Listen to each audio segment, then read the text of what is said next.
llevó a este tema, básicamente por dos razones que influyeron en mi vida personal, que tienen que ver con lo sucedido en abril del 82, por lo cual, o sea, mi mirada, y bueno, la de todos los argentinos, se dirigió al sur, a la disputa territorial con Gran Bretaña, y la temprana lectura de mis años de juventud de Arturo Jauretche, que orientó mi visión a abordar la geografía desde un sentido crítico. Con el correr de los años, en el 2010, en ocasión de cursar el profesorado aquí en la Universidad Nacional de Quilmes, me vuelvo a encontrar con Miguel Giorgio, antiguo compañero de estudio y veterano de guerra, con quien realizamos en común un trabajo, una exposición, una clase, con el tema justamente de la cartografía y el diseño del planificación de proyección mercado. A partir de eso, y ante la sorpresa de ver a nuestro auditorio, que eran dos profesionales, incluido la titular de cátedra, didáctica de las ciencias sociales, que no era consciente o no había nunca caído en el diseño, en la conformación y en el mensaje, digamos, ideacional, conceptual, político que manifiesta este planiferio, fue que nos dimos a la tarea de llevar adelante una serie de talleres sobre el tema de cartografía y sobre el tema de soberanía territorial, obviamente Malvinas, Antártida, Atlántico Sur y la disputa con el colonialismo británico, ¿no? Con el correr de los años, estos talleres se conformaron en dos cursos, uno que dimos a partir del 2014 aquí en la Universidad Nacional de Quilmes, referido a la colonización o bajo el lema de la colonización pedagógica en el marco del programa de graduados en la Secretaría de la Secretaría de Extensión Universitaria, y un módulo dentro del curso de la Escuela de Defensa Nacional, Cartografía del Poder, Política del Conocimiento, donde pudimos hacer una rica experiencia y profundizar en esta problemática. Por lo que, al momento de definir y hacer el recorte de mi trabajo de tesis, el tema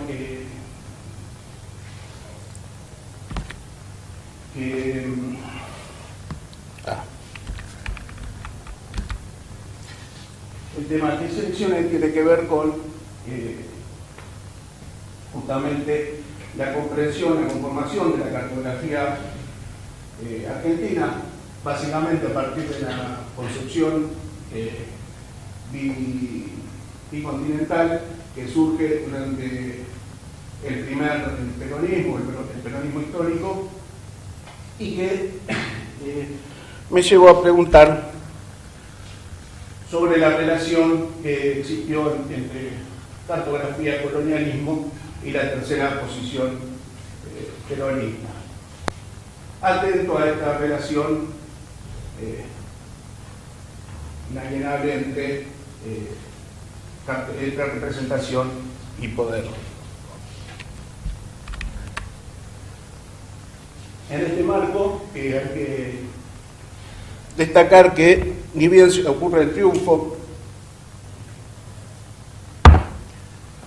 de la fórmula Perón-Quijano en el 46, el Ejecutivo Nacional reorganiza la Comisión Nacional del Antártico y de que de inmediato comienza a sesionar, y entre sus primeras resoluciones está, la necesidad, con vistas a desarrollar un plan antártico nacional, de diseñar o elaborar una cartografía acorde a estos criterios, que tiene que ver con un mapa del sector antártico argentino de proyección azimutal y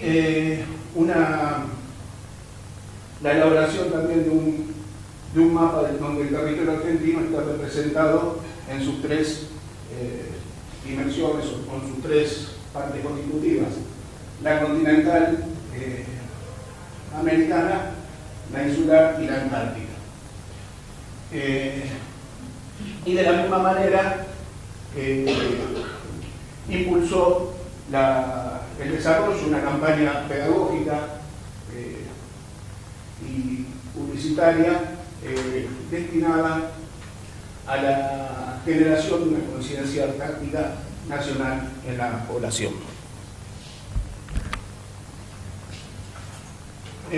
Para contextualizar la situación que provoca o que provocó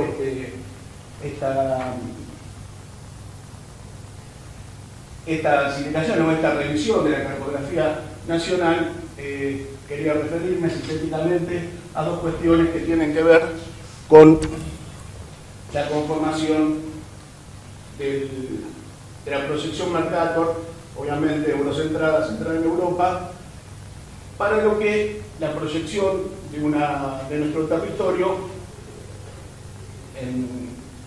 en su parte austral se encuentra evidentemente limitado, ya que el territorio nacional queda desplazado en las márgenes del mapa.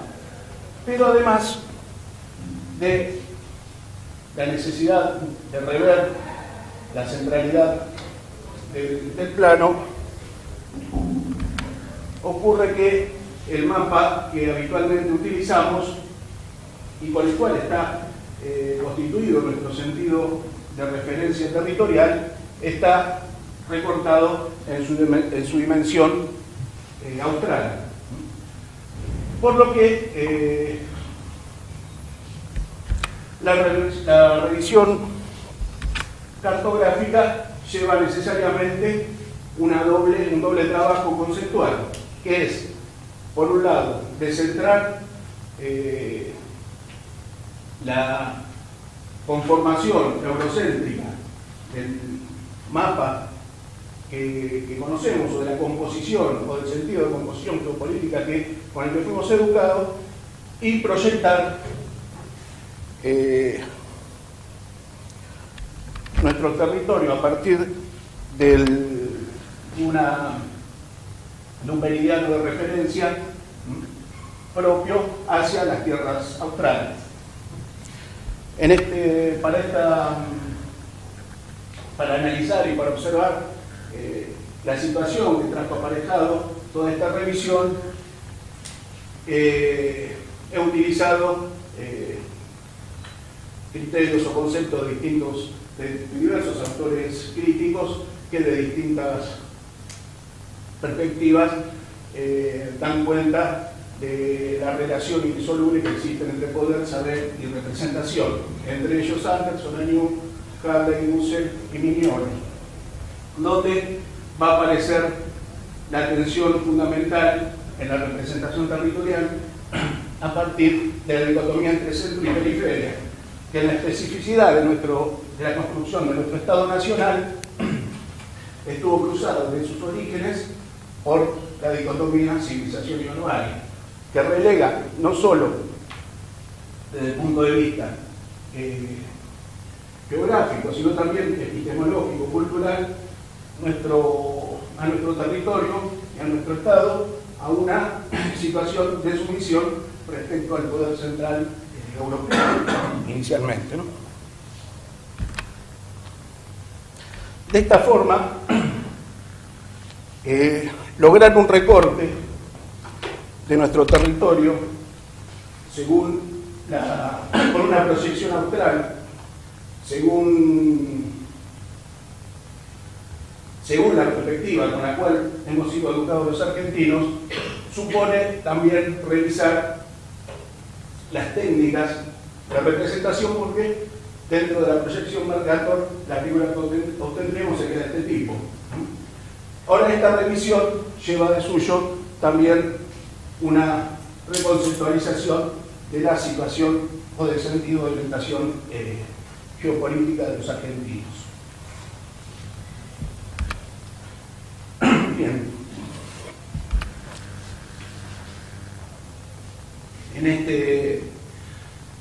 En este sentido, basta observar el mapa oficializado en nuestro país a partir del 2010, que estuvo asociado a la presentación de un nuevo planiferio, el planiferio AITOF, que replanteó la situación, la composición georreferencial de los argentinos, lo que de inmediato trajo una variada discusión o tensión con distintos actores sociales del establishment, que se evidenció en varios medios de comunicación y que obligó a las autoridades responsables de la cartografía nacional a dar razones públicas del porqué de la utilización de esta cartografía.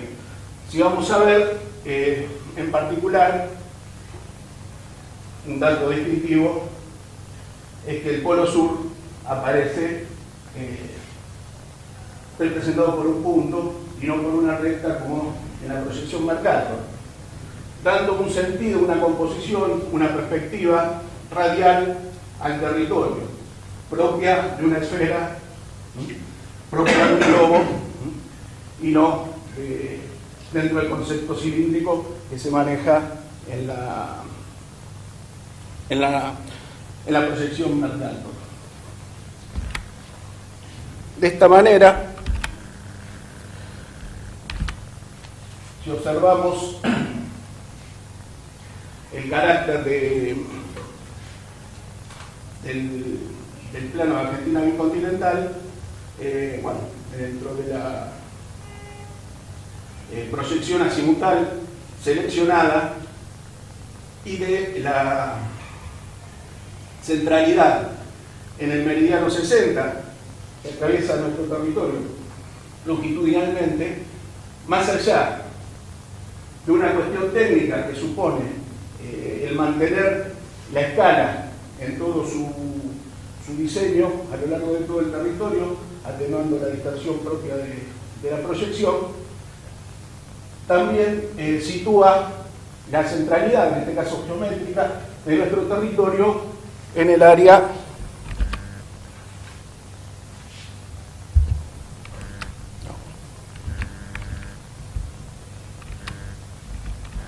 bueno, acá ahí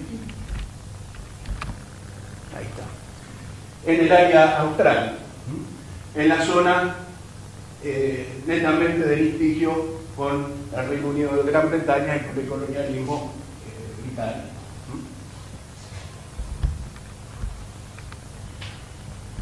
Bueno, ahora este mapa, como les decía, tiene su origen o fue concebido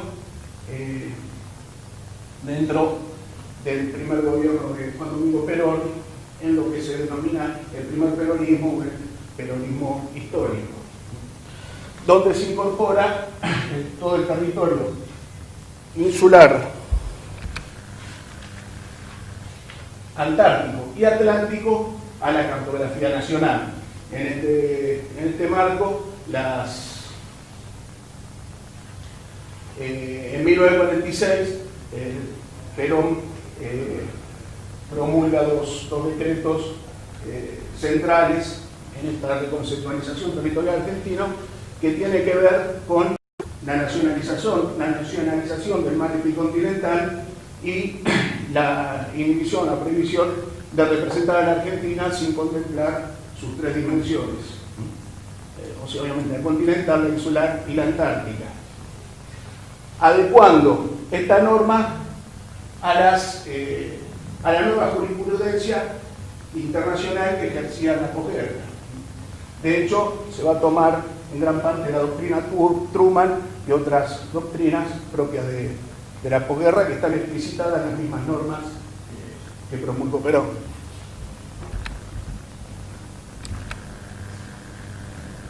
Bien. Particularmente este es el primer mapa, una lámina, un mapa mural, podríamos decirlo, que no accidentalmente estuvo editado en el año del Libertador, General San Martín, y fue confeccionado específicamente para el Ministerio de Educación, dentro de una proyección polifónica que no es técnicamente nacional, pero se asimilan perfectamente, varían por minucias técnicas, ¿no?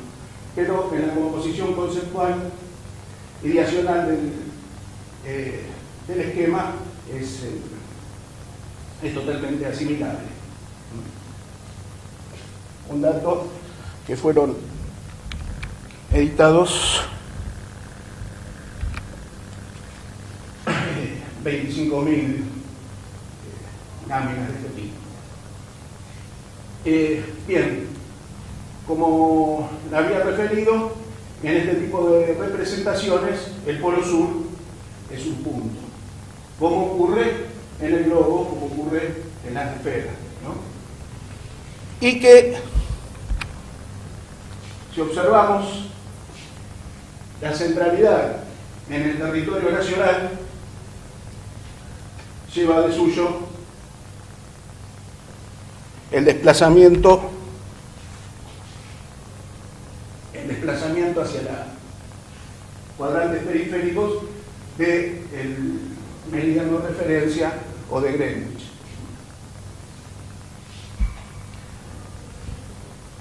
Bien, esta transformación no se dio sin tensiones y sin disputas con la arrogancia y el poder colonial y la apetencia y la voracidad colonial del Reino Unido.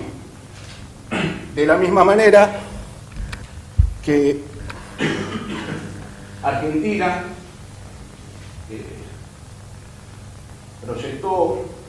representó el territorio austral, también lo hizo el Reino Unido, y esto se evidencia, hizo en muchos documentos que están citados en la tesis, pero se evidencia claramente en la producción filatélica. Una tensión que tiene su antecedente ya a partir de la década del 20, pero que va a tomar un momento álgido en 1933, ocasión que el Reino Unido emite una serie de sellos conmemorativos a la invasión militar que llevó adelante en 1833 en Malvinas.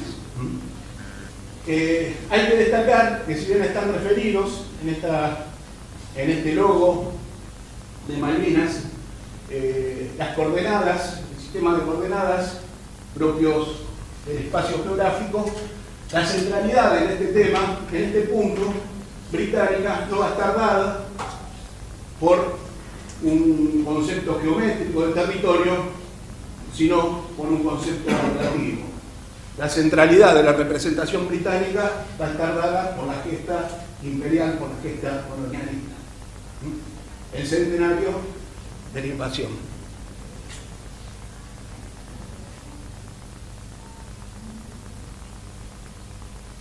Bien, esto va a agudizar.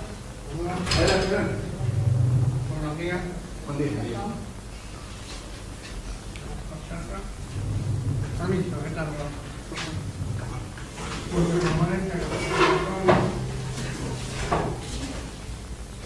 Esto va a agudizar, como les decía, la disputa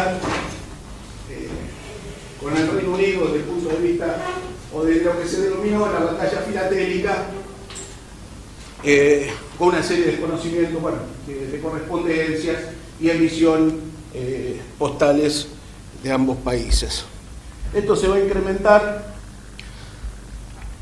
hasta los momentos posteriores, con el ascenso del peronismo, momentos en que se da la denominada Operación Tabarín, por el cual Gran Bretaña extiende su ocupación militar y su disputa territorial a partir de Malvinas a lo que denominaban la Tierra de Graham o la península antártica. En este punto hay que destacar que Argentina, como vamos a ver, da sustento, da valor a su posición territorial antártica en función a la actividad que ininterrumpidamente lleva desde 1904 nuestro Estado Nacional en territorio antártico, con la creación del observatorio y centralmente de la estafeta postal en las Islas Laurie, en la base de las Islas Orcadas. Frente a una actividad que se mantuvo ininterrumpidamente hasta nuestros días y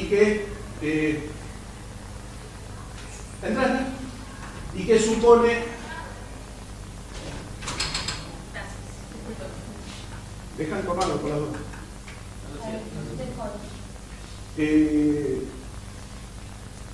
Que una actividad que conforma al país, a nuestro país en el único estado en el mundo que a partir de 1904 tiene presencia en la Antártida, presencia estatal efectiva.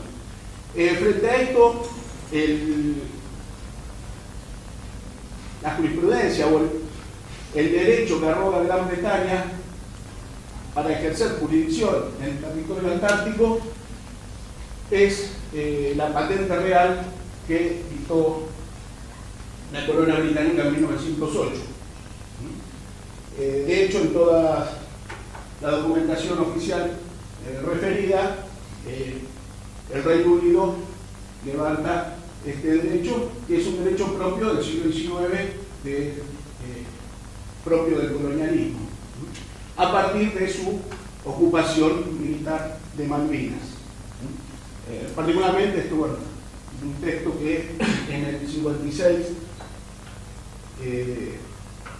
Gran Bretaña lleva adelante una demanda contra nuestro Estado y el Estado de Chile por, digamos, usurpación del propio territorio, y en la Corte Internacional de Justicia el derecho que arroga Gran Bretaña Central es la patente real de 1908. Ahora, estos sellos, que son los primeros propios de las dependencias Falkland, luego de la Operación Tabarín, por la cual se denominan todas las islas del Atlántico Sur y el sector antártico, argentino y chileno, en gran parte se superponen, pero en el caso británico lo arroga en su totalidad para sí, como dependencia de Malvinas. Cuando observamos la representación territorial que construyen los británicos, cuando lo observamos detenidamente, en el año 1946, vemos que la centralidad, la referencia territorial va a volver a centrarse en el meridiano de Greenwich, referencia, y ocupando la escena central, la corona, obviamente, en el caso de Jorge VI, y desplazando o relegando a un cuadrante periférico marginal al meridiano de referencia argentino. En este sentido, la tesis lo que ahonda es en esta disputa y en esta tensión que existe por la representación y por la contraposición, ¿no?, de los derechos sustentados tanto por la monarquía como por nuestra república. Bien, inmediatamente que Gran Bretaña produce esta serie de sellos, tanto Chile como Argentina, en el marco de sendos acuerdos que se dan en el 47 y el 48, bajo el concepto de la Antártida Sudamericana, acuerdan defender en común el territorio americano de la agresión colonialista y editan sellos, cada uno con su reclamo territorial, pero, digamos, similares en cuanto a la composición del territorio. En el caso del sello argentino, está acompañado con una tarjeta de presentación donde taxativamente se reivindica y se fija el hecho postal de la creación del primer correo antártico en 1904 como garante, fuente o sustento del reclamo argentino. Pero si vemos el diseño postal, el meridiano de referencia, el de Greenwich, queda en la margen de la representación territorial, y la centralidad va a estar dada por la actividad estatal, por la actividad postal, por la actividad naviera argentina, de la misma manera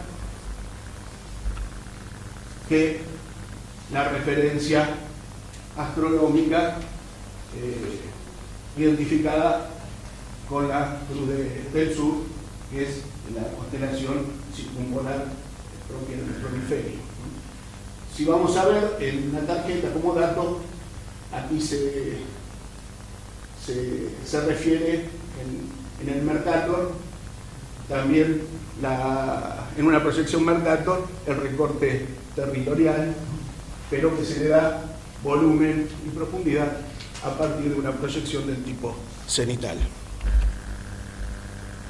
Bien, de esta forma, Argentina va a emitir sus sellos postales haciendo referencia o referenciándose en su propia fundamento jurídico territorial, que tiene que ver con las acciones de salvamento y rescate y con las acciones postales estatales, donde va en reiteradas ocasiones va a haber referencia también astronómica propia del sur. Recordemos, si está referido en la tesis, que hay una tensión también presente entre orientación del mapa sur-norte o norte-sur.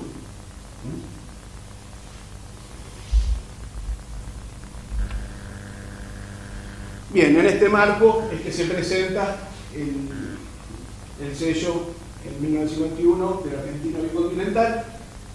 Un dato, o sea, para mediados de siglo, la actividad postal y los sellos postales eran una circulación de magnitudes importantes, y esta actividad generaba un impacto visual, publicitario, pedagógico, didáctico en la población de magnitud. Este sello, como dato, reproduce e incorpora el territorio austral a un sello ya editado por el Estado Nacional, por el Correo Argentino, en 1936, en ocasión y como respuesta al emitido por el Reino Unido de Gran Bretaña en 1833, donde el territorio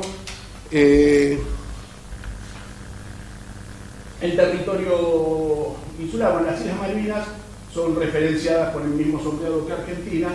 El sello anterior incluía del 36, incluía las líneas divisorias entre los distintos estados de América del Sur, lo que trajo controversias entre Perú, Ecuador, una serie de estados, y entonces se optó al año siguiente reeditarlo, obviando eso, pero manteniendo la referencia en Malvinas pese al reclamo británico. En este sentido, el sello del 51 va a incorporar todos los archipiélagos del Atlántico Sur y Malvinas al mismo concepto que inscribe a la Argentina en la América del Sur. Bien, otra situación que también se valoriza en la tesis tiene que ver con este plano, que no es muy difundido, que está confeccionado por el Instituto Geográfico Militar a orientación de la Comisión Nacional del Antártico, donde se presenta el sector antártico desde una proyección cenital, pero donde también aparece por primera vez en un mapa oficial la Argentina bicontinental. Toda esta construcción también, como les decía, retoma un antecedente antártico postal, por el cual Argentina fundó todo su derecho en el Antártico. Un trabajo que también, en el cual se profundiza en la investigación y que no es conocido, no está en la literatura, por lo menos sobre el tema, no está puesto en valor, es básicamente una producción importante que hubo en La Plata, de varios profesionales, pero desde el punto de vista de la jurisprudencia, el constitucionalista Arturo Sampay es el que esgrime los derechos jurídicos argentinos, ¿no? Y basados, como les decía, en la actividad postal. No es menor que a partir de 1904 ya nuestro correo presentó territorio antártico por primera vez en un mapa del territorio nacional, y asociado directamente a la actividad postal. La base de Orcadas, la estafeta postal, estuvo circunscrita como dato al distrito 24 de Río Gallegos, que atendía en su momento toda la Patagonia y siendo con el territorio más grande del país, y que en gran parte de nuestro territorio austral era la única presencia del Estado argentino. Bueno, de la misma manera, la vertebración de la Argentina bicontinental también recoge aspectos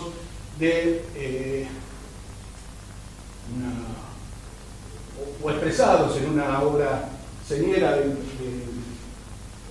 de la geopolítica argentina, que es Intereses argentinos en el mar, segundo Storni, aparecida en primera edición en 1916, donde es reeditada en el 52 con un prólogo de Storni en el que no escribe de sus convicciones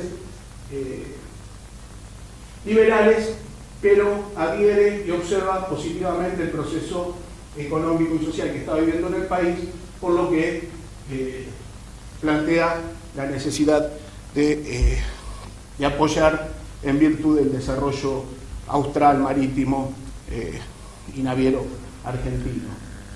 De forma que en la reedición del 52, el mismo Storni incorpora a su composición de 1916 la Argentina bicontinental, que está vertebrada dentro también de esta corriente de pensamiento liberal, y donde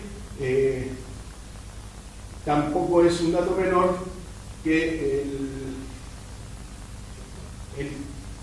la proyección o el esquema de representación hemisférico que Thomas Storni es del tipo también globular, que da cuenta de la posición netamente austral de nuestra república.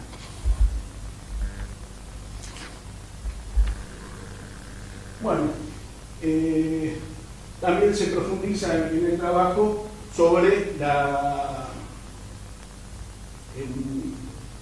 un trabajo propio de la época, ingeniero de la época del peronismo, lo que es la introducción a la geopolítica argentina, de los oficiales Isola y Berra, donde se da también cuenta de la posición geovial argentina y de la necesidad, de las posibilidades de desarrollo comercial y económico de la región a partir del pivot antártico. Todo esto enmarcado dentro de lo que es, y explícitamente por los autores, dentro de lo que es la tercera posición argentina y desde un concepto de integración regional. Bien, es interesante observar que este tipo de representaciones cenitales que conciben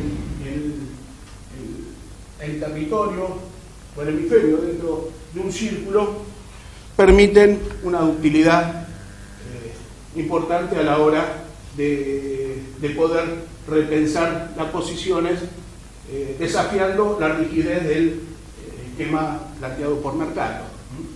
De hecho, la asociación es más o menos sencilla de establecer entre esta posición que los autores eligieron para representar nuestro territorio, centrado en el sur, con orientación sur-norte, muy similar a producciones como la de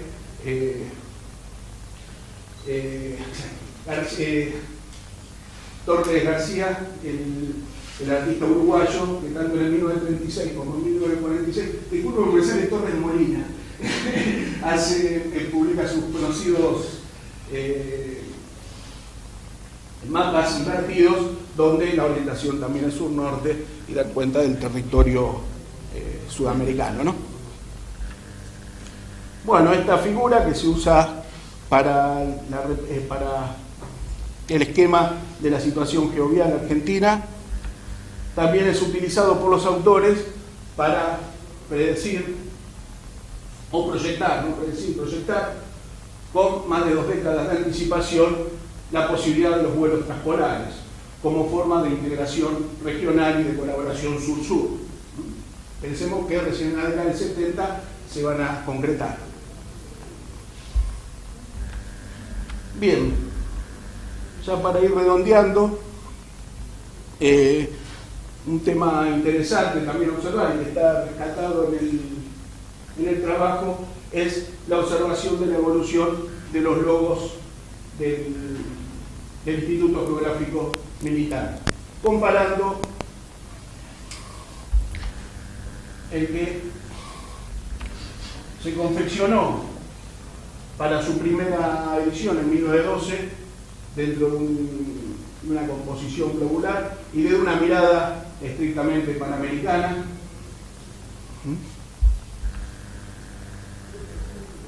al del 1919, donde el viraje meridional de la mirada es evidente, centrando la referencia en América del Sur. Una situación que también se va a mantener en la década del 20 y que con el advenimiento del peronismo en 1946 va a incorporar obviamente la Argentina bicontinental, el sector antártico. Y si se quiere, va a haber una tenue mirada más hacia el Caribe, hacia Centroamérica, donde también existen, y esto se puede inferir, espacios de tensión con el colonialismo, tanto británico como estadounidense. Basta mencionar que se detalla aquí en el trabajo las coordinaciones llevadas adelante con movimientos populares de toda América Latina respecto al tema de Malvinas, Atlántico Sur, pero también a lo que era con la actual Belice, la Honduras británica, Puerto Rico, el Canal de Panamá, etc. Y demás territorios en situación colonial. Hay que destacar que en ese momento emergía también el Comité de Descolonización de Naciones Unidas y la OEA. Disculpe, que andó a mí. Bueno, de esta forma, la visión de la Argentina bicontinental, a partir de su perspectiva radial, estuvo asociada desde su origen a un concepto globular del mundo plausible de ser girado y rotado. Quería referirme un minutito a un sello que acompaña a esta serie, que tiene que ver con la Reunión Panamericana de Cartografía, y que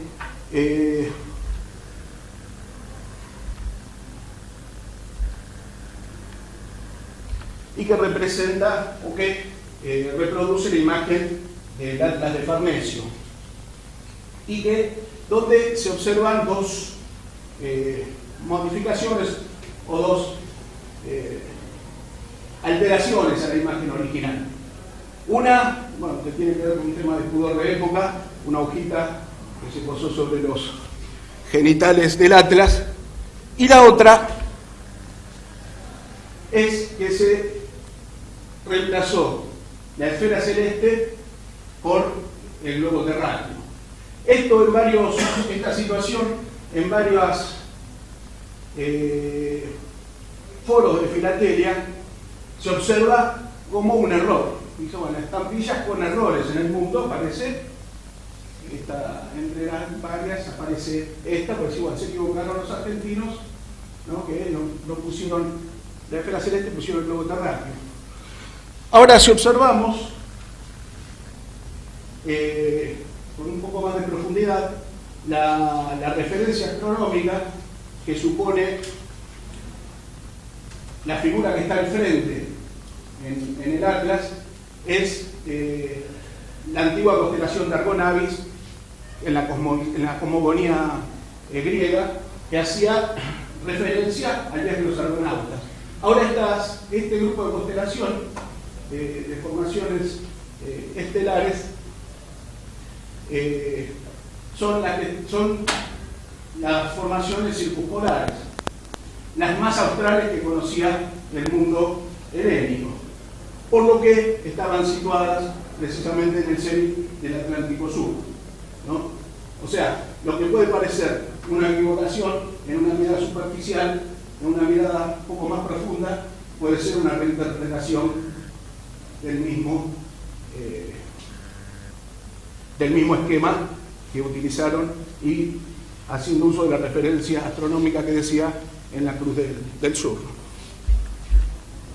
Bien, por su parte el Reino Unido también utilizó las composiciones de tipo globular, pero donde la centralidad, más allá que geométricamente establece en el centro, en el norte, precisamente en el Reino Unido, pero la centralidad de la escena está en la mirada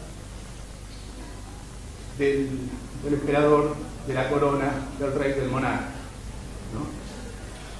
Y obviamente frente a un planeta plausible de ser apropiado.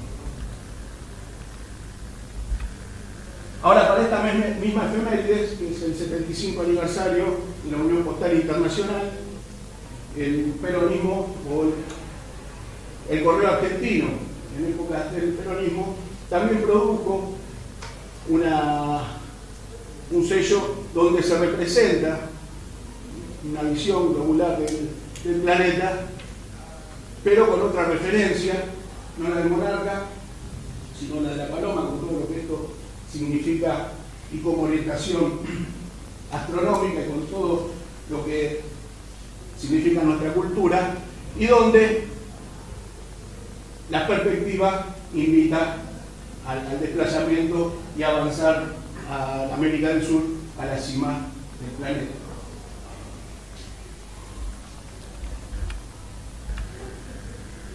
Bien, este tipo de representación, y ya para ir redondeando, donde la visión globular del planeta busca centrar al territorio nacional, a partir de Argentina bicontinental. No está solo, bueno, la publicación emblemática con la Nación Argentina Libre, Justa y Soberana, es la primera infografía que aparece, atribuyendo a la centralidad los valores propios del momento histórico que encarnó el peronismo.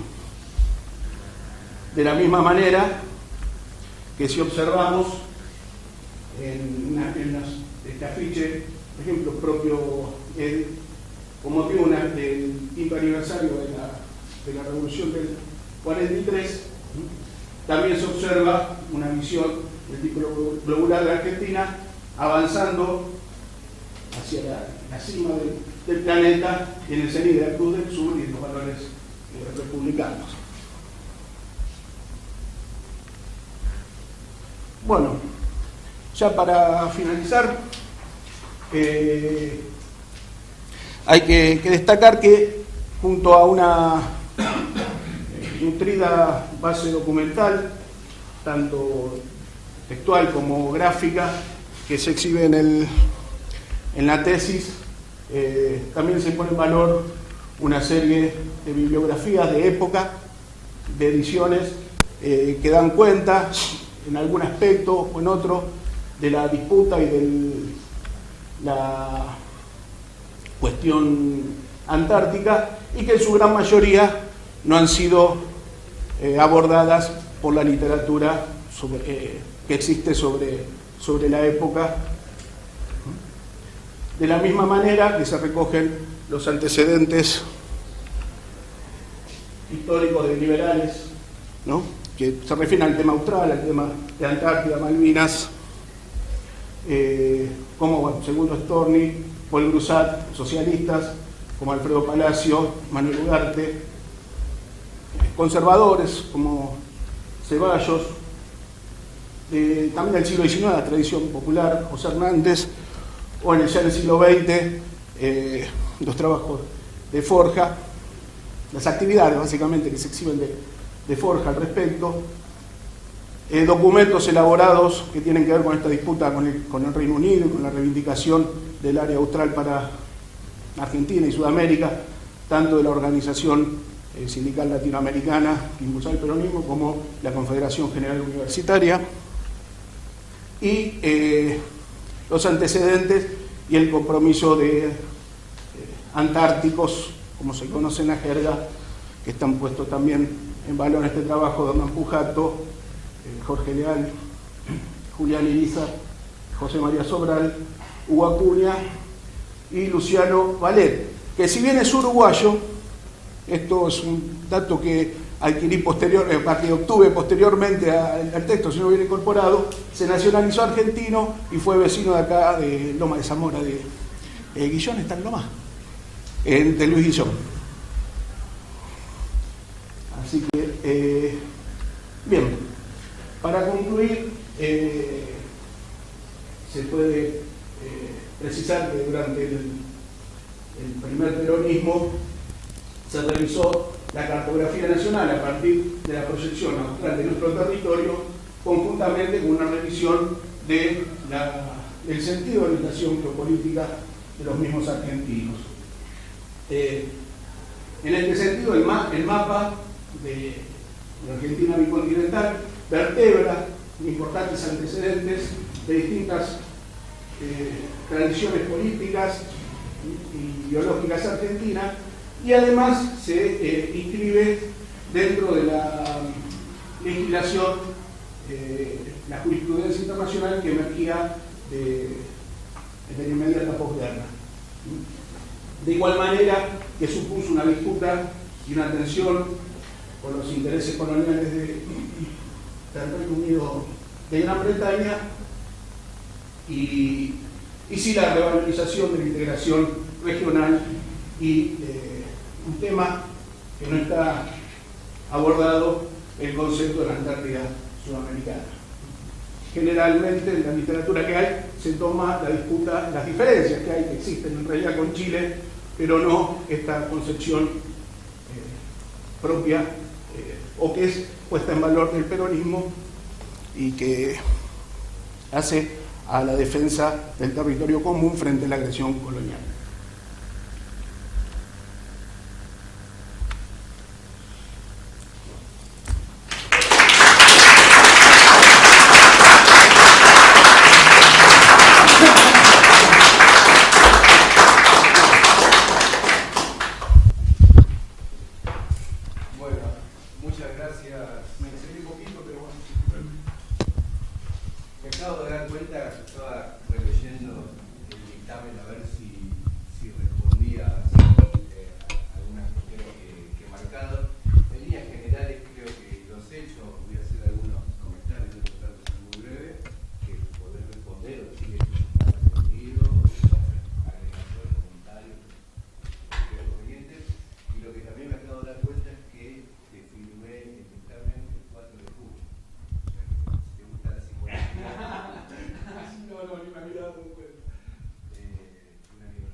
Exacto.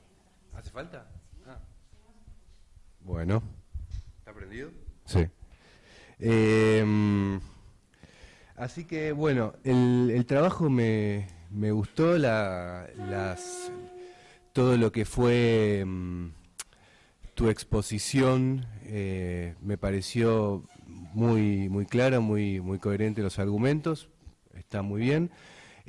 Justamente te decía, los señalamientos que hago en el dictamen tienen que ver con dudas o expectativas que uno tiene al leer el trabajo, que creo que o faltarían o lo mejorarían, pero obviamente el trabajo es del autor y creo que en cierta forma has logrado algo difícil, que es que una tesis sea interesante, ¿no? Porque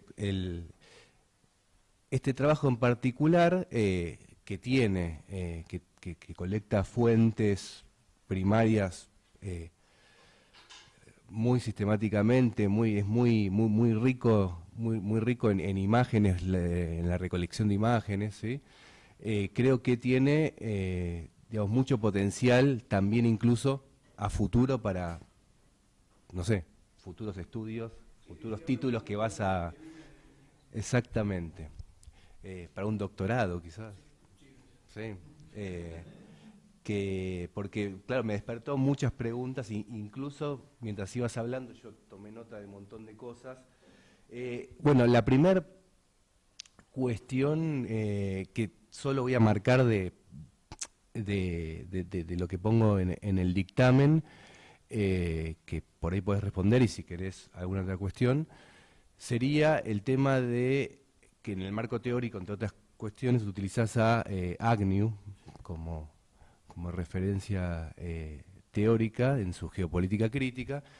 Y claro, obviamente una de las palabras que están de fondo en todo el trabajo es soberanía, ¿no? Soberanía como ejercicio concreto del poder por parte de, en este caso, de actores estatales sobre la proyección en un territorio determinado. Si podés ampliar esa idea, ¿por qué? Porque creo que obviamente está planteado, pero por eso te lo pregunto, pero es lo que justamente faltaría, creo yo, eso y unas cuantas cosas más, ampliarlas, que es muy rico en las descripciones durante todo el texto, ampliar eso que describís en las conclusiones. Y por lo tanto también yo hubiese mejorado también, que también lo marco en el dictamen, el tema de mejorar las preguntas de investigación para ordenar un poco más tamaña cantidad de datos, fuentes que pones, que por cierto te digo son muy interesantes y da para muchísimo más, Así que está muy bien, me gustó y creo que eso lo mejoraría. Sobre todo, plantearlo mejor en cuanto a las preguntas de investigación y ampliar muchísimo más las conclusiones. O sea, eso podés explayarte ahora, para eso está esta instancia, en definitiva, así que no pasa nada, pero bueno. Bien, bueno, otra cuestión simbólica que me gustó era al final, uno de los datos que mostrás, del Atlas, que tiene justamente la simbología celeste y cómo desde la Filatería Argentina se busca, claro, desde la tierra, pero Aristarco de Samos, uno de esos científicos griegos de esa época, hace 2000 años más o menos, ya había determinado que la Tierra era redonda, que tenía 40.000 kilómetros, 25.000 y pico de millas, una cosa así, o sea que ya se conocía el tema de, digamos, de que las referencias celestes, ¿sí? No solo tenían imágenes astrológicas como para determinar posiciones a los navegantes, ¿sí?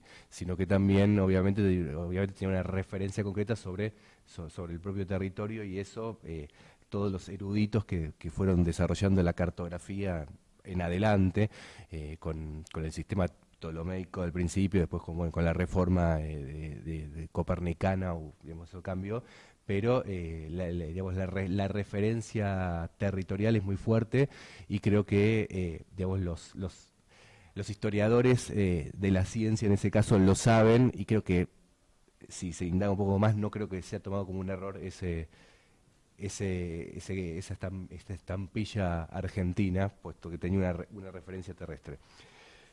Bueno,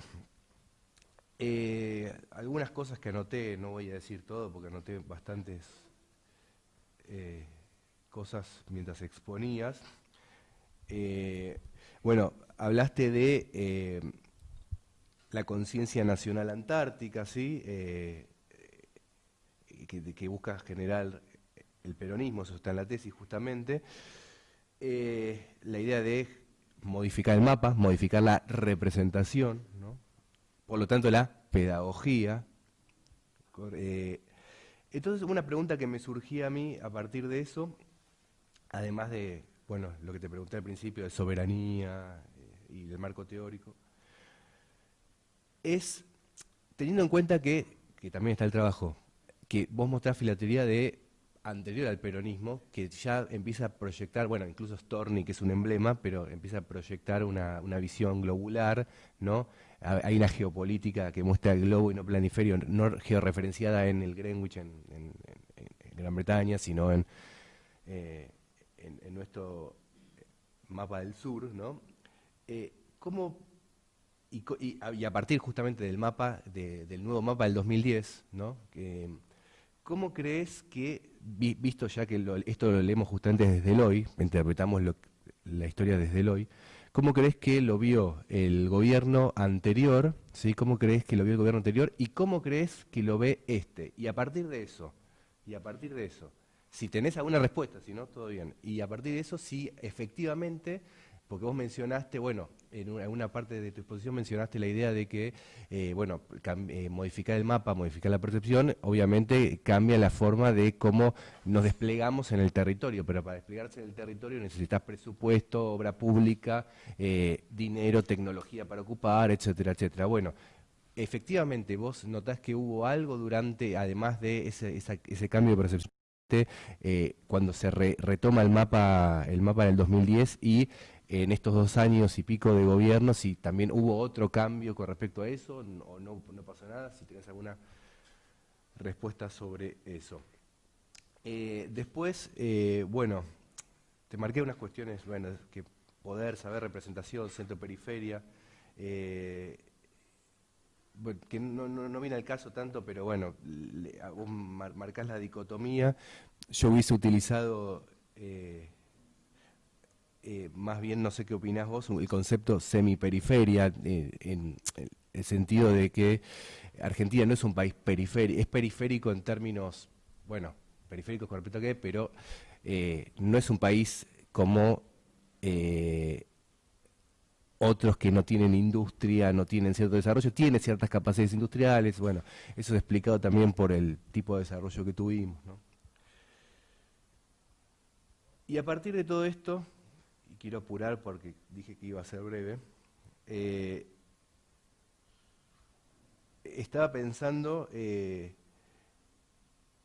bueno, si dentro de conceptos semiperiféricos, ¿no? con cierta capacidad industrial y teniendo en cuenta que analizás el peronismo y no obviamente el 2010 estaba el kirchnerismo, bueno, ahora tenemos al macrismo, si encontrás algunas diferencias con respecto a la oligarquía, ¿no? Que en definitiva tenía una proyección que, digamos, no es totalmente colonizada, y quiero saber qué opinás de lo que veía esa oligarquía, teniendo en cuenta que ponía en sus mapas algunas de las cosas que va a completar y desarrollar el peronismo.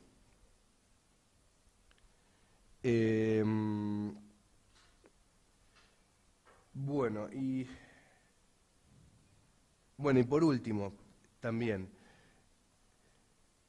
obviamente lo pensaste esto con respecto a las fuentes y vos hiciste bien el recorte con respecto a las imágenes y los mapas que analizaste. Ahora bien, durante el peronismo ya había una cultura desarrollada en Argentina y en Estados Unidos sobre el cine, que después se vuelve el arte más popular, y parte de la bibliografía que utilizás hace referencia a la geopolítica crítica, hace referencia al cine como, de hecho, bueno, Gran Bretaña tiene a James Bond, ¿no? Tiene una proyección global, ¿no? Y te quería preguntar si tenés respuesta, si no hace falta, si desde el cine argentino, sobre todo en el peronismo, hay representación también de esto que estás describiendo, o no es nada. Pensaba que, porque justamente el cine británico empieza a desarrollar una idea también de esta proyección global que tenía el imperio en decadencia, ¿no? Porque claramente después va a ser los Estados Unidos quien ocupe ese lugar. Pero bueno, quiero saber si tenés alguna visión de eso y en su caso lo desarrollarás. Porque justamente Argentina, como se ve claramente en tus descripciones, la proyección y los intereses están claramente marcados en el sur, ¿sí? La proyección hacia el sur y, en última instancia, la integración regional, pero en cambio los intereses británicos se seguían proyectando globalmente. Y bueno, creo que tengo más anotaciones, pero con esto quizás puedas responder algo y te haré más preguntas que surgirán en el debate con los otros jurados que están aquí. Así que, bueno, por mí es todo.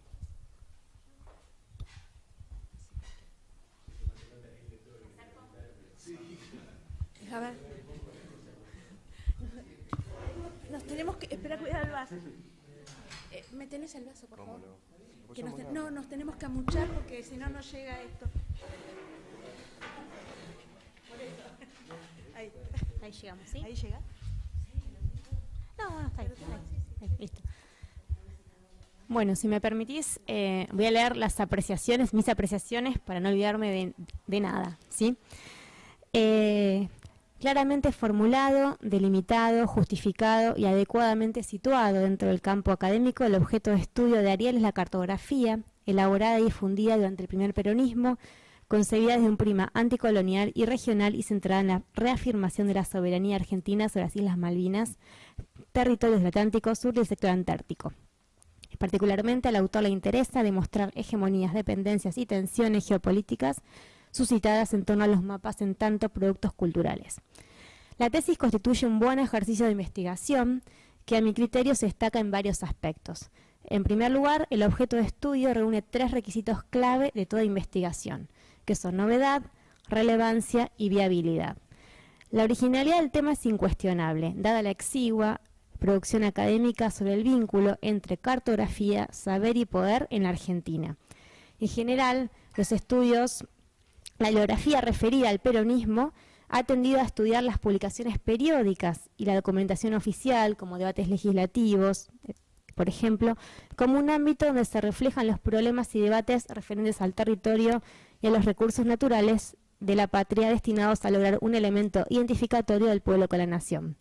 Por ende, el abordaje cartográfico resulta prometedor y contribuye a saldar una vacancia. La relevancia del tema radica en que no solo la cartografía se erige como un saber estratégico, sino que además produce una imagen política del territorio que proyecta las nociones de poder imperantes.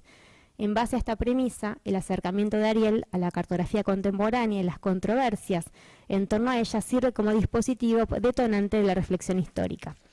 Y para ello realiza una revisión crítica de la historiografía, de la cartografía, e identifica referentes interpretativos para adentrarse en el significado de los mapas y en el papel que han cumplido en la configuración espacial del Estado argentino, tanto en la diacronía como en la contemporaneidad de su accionar. Y logra centrarse en un objeto recortado por las posibilidades de ser atendido, delineando así un problema metodológicamente viable.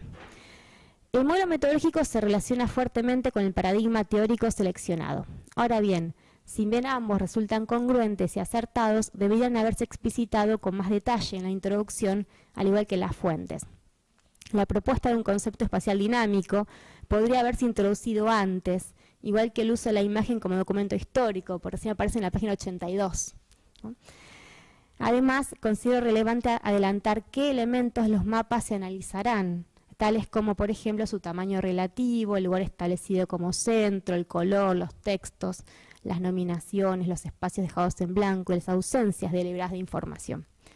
No solo habría sido esclarecedor especificar la metodología empleada, sino también reflexionar sobre los retos más significativos que se han tenido que enfrentar en el trabajo y construcción del marco teórico y conceptual. En relación a las fuentes, el autor toma las imágenes como documentos históricos y las incluye acertadamente a lo largo del trabajo. Vale la pena destacar la variedad de las mismas, es decir, no solo mapas, sino también afiches de propaganda, estampillas, publicaciones periódicas y libros de texto. Este abanico aporta solidez a la hora de comprobar la hipótesis. Me parece sumamente acertada la perspectiva cultural, la cual le ha permitido extraer sugerentes conclusiones. Su enfoque del mapa como construcción social se distancia del pensamiento racionalista y objetivista o de los usos más comunes de los historiadores, que lo toman como una simple ilustración que es reproducida acríticamente. Al concebirlo como un producto cultural del conocimiento poder, el autor lo entiende más como un texto que como una imagen fiel de lo real. A través de él es posible leer a lo largo de la tesis las estructuras de pensamiento y representación de la etapa peronista, tal como ocurrió con el mapa bicontinental, en tanto elemento estratégico para la difusión masiva de una conciencia americana de Antártida. En lo que se refiere a la imbricación de la cartografía y el poder, la propuesta de Ariel nos permite descubrir que la representación cartográfica está impregnada de valores. Esto es muy interesante, ¿no? Ya que el mapa es una forma de lenguaje que porta una carga simbólica. Y como una forma de conocimiento es una forma de poder. A esta perspectiva tal vez podría sumar la visión de Foucault. Además, en la propuesta de Ariel resalto lo valioso del abordaje diacrónico y sincrónico. Por un lado, el estudio de los mapas con una perspectiva diacrónica, al detectar cambios y continuidades de la cartografía peronista respecto a la anterior, le permite inscribir las singularidades y las permanencias dentro de una matriz histórica. Y por otro, reivindico que en su interpretación haya contemplado el contexto, tanto económico, sociopolítico, diplomático y cartográfico, incluso otros países. La consideración de estos contextos habilita el análisis de la incidencia de distintos sujetos, técnicas, herramientas, agencias financiadoras, etcétera, lo cual aporta complejidad a la elaboración. Dicho esto, me permito realizarle al autor algunas sugerencias, observaciones para tener en cuenta en caso de continuar y ahondar en la tesis doctoral. Veo que está ahí proyectada. En primer lugar, modificaría el orden de la exposición de varios temas en el cuerpo del texto y las citas, ¿no? Por ejemplo, debería aclararse antes las fechas de gobiernos de Perón, aparece en la página 77, la política regional de gobierno, aparece en la 80, la explicación del significado de la proyección azimutal y la ley de Carta, etcétera, ¿no? De igual modo, convendría que figurara al principio la definición de los conceptos utilizados, tales como comunidad imaginada y mapa logotipo, que aparece en la página 81. Al estar en varios casos la información desperdigada en distintos apartados, el análisis se desluce un poco, ¿no?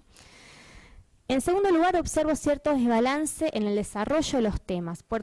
puesto que demasiado espacio se le ha brindado a los antecedentes de la producción cartográfica peronista y menos a sus particularidades. En tercer lugar, aportaría a los fines del trabajo una más extensa contextualización de los cambios ocurridos en las relaciones exteriores durante el peronismo. Se podrían incorporar a autores tales como Conil Paz, Lanús, Paradiso y la revisión historiográfica de Barbero y Rougier. Con respecto a asuntos de política exterior, soy muy larga, ¿no? Cabe destacar que si bien la Segunda Guerra Mundial y la neutralidad argentina han provocado interés y dado lugar a la publicación de un importante número de estudios, no puede decirse lo mismo acerca de las relaciones internacionales de la Argentina peronista, con lo cual asumo la existencia de una limitación. De todos modos, y con la información disponible, un desarrollo un tanto más pormenorizado de la política exterior hubiera esclarecido más la batalla geopolítica contenida en los mapas. En cuarto lugar, a lo largo del trabajo se afirma que el proceso de reafirmación de las fronteras nacionales que llevó adelante Perón supuso un realineamiento de la política internacional. Es decir, la figura de Perón aparece como la principal y casi único factor explicativo. Ahora bien, en las últimas décadas, el peronismo histórico ha sido explorado como un hecho político complejo, de composición heterogénea y con una concepción del mundo ecléctica.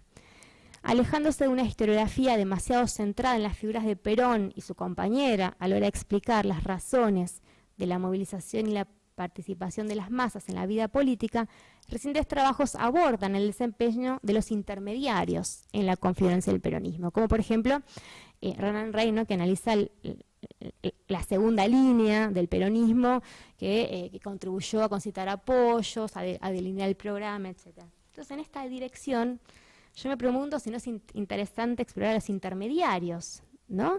Hay trabajos que podrían incorporarse sobre el papel de Bramuglia como canciller y de Jerónimo Remorino como diplomático y ministro de Relaciones Exteriores.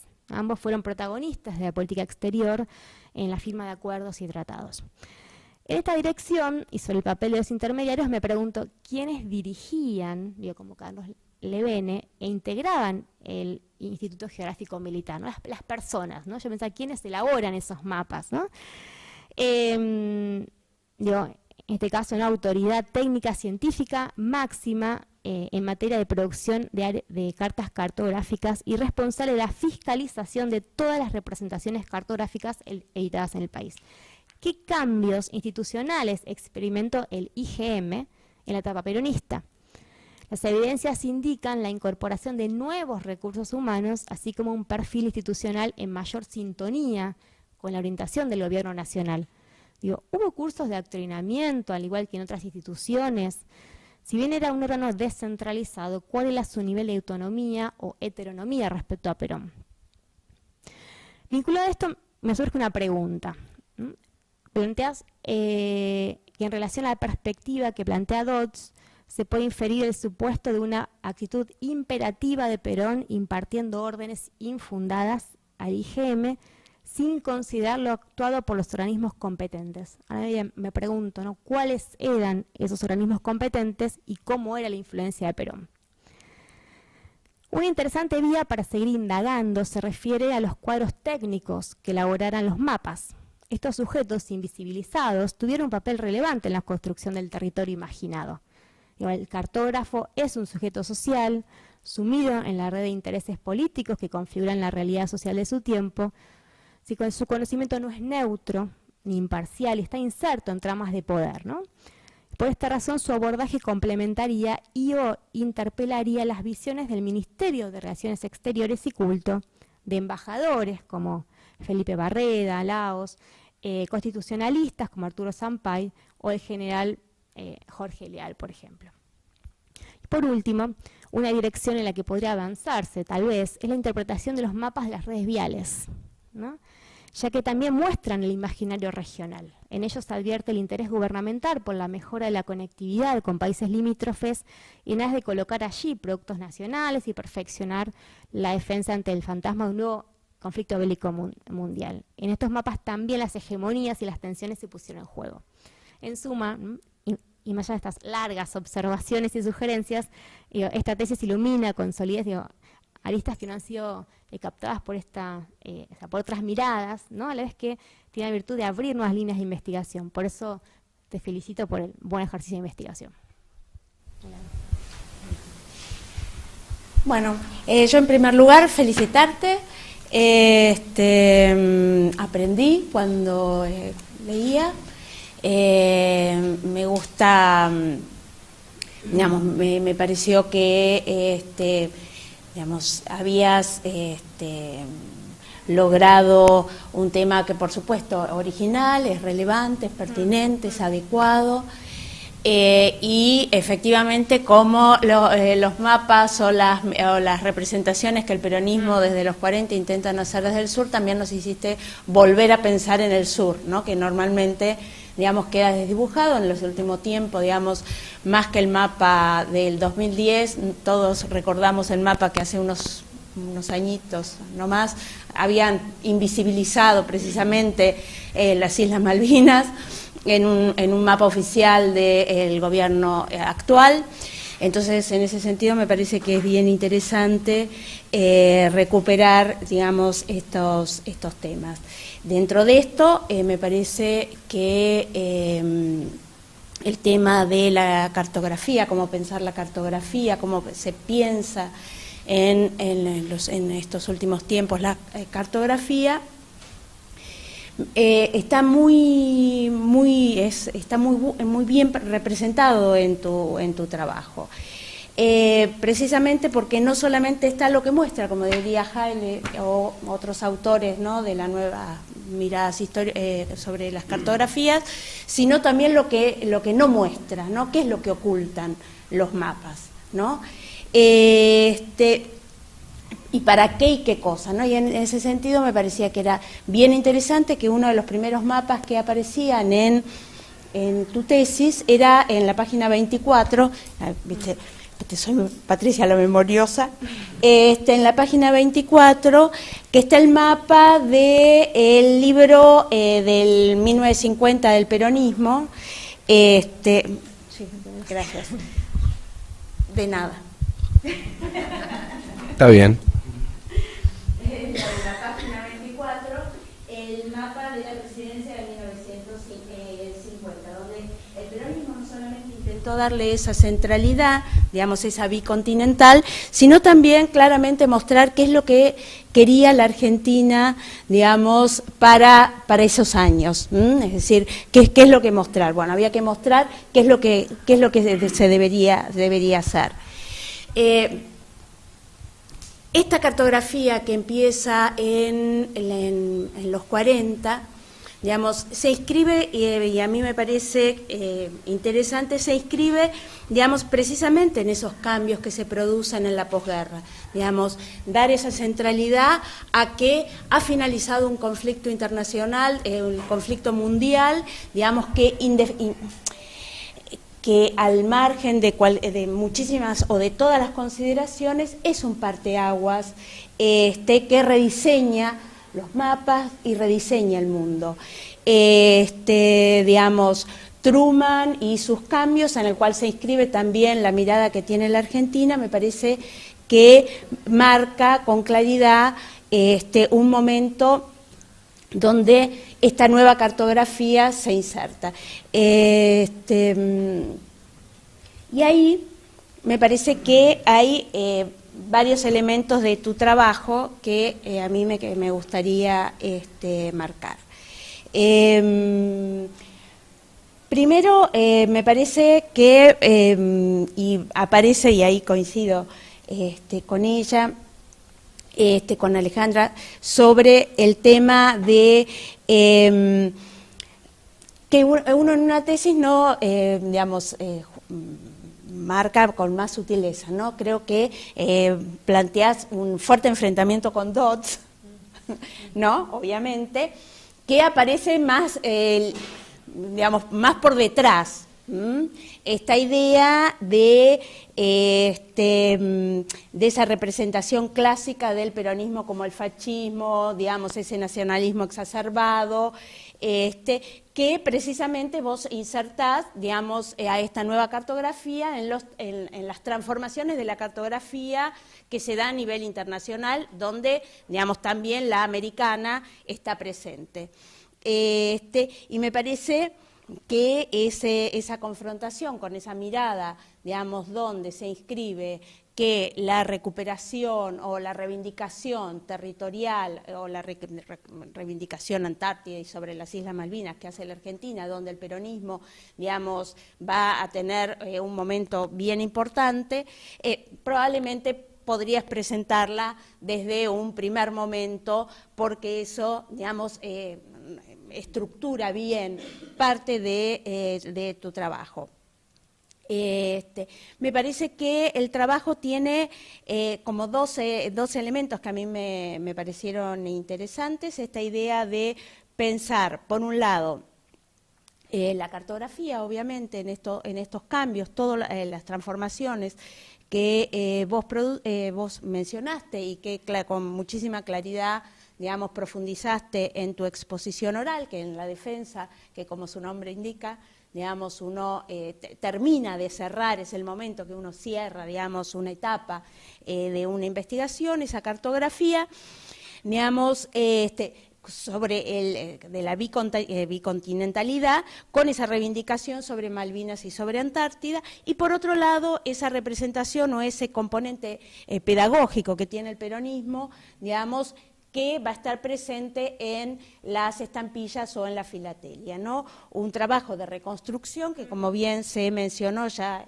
mencionaron ellos, efectivamente sorprende, profundiza, ha sido poco trabajado. Me gustó que hayas al comienzo de tu exposición dado cuenta que las estampillas era algo utilizado muchísimo en otros momentos, digamos, porque que también vas a tener que hacer una nota, porque si esto va a circular por otros medios, efectivamente, dentro de unos años un niño va a decir ¿para qué servían las estampillas?, ¿no? ¿De qué se trataba?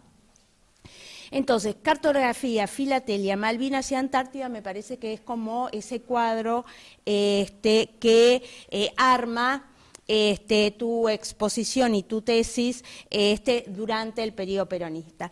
Es un peronismo que efectivamente es como el momento de llegada, es decir, a mí me pareció que era más una estrategia, es decir, no profundizar sobre el peronismo, sino pensar al peronismo, ese primer peronismo, que yo ahí sí haría una salvedad que tiene que ver con esta idea siempre de hablar de un peronismo histórico.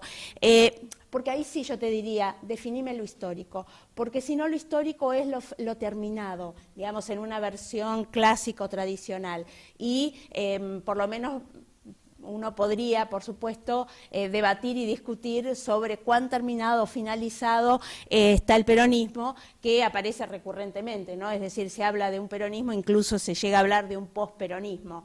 Digamos, desde el 55, muchos sectores desearon ese posperonismo que se mantuvo recurrentemente a lo largo de nuestra historia. Entonces, digamos, buscarle como alguna vuelta o una definición respecto a eso.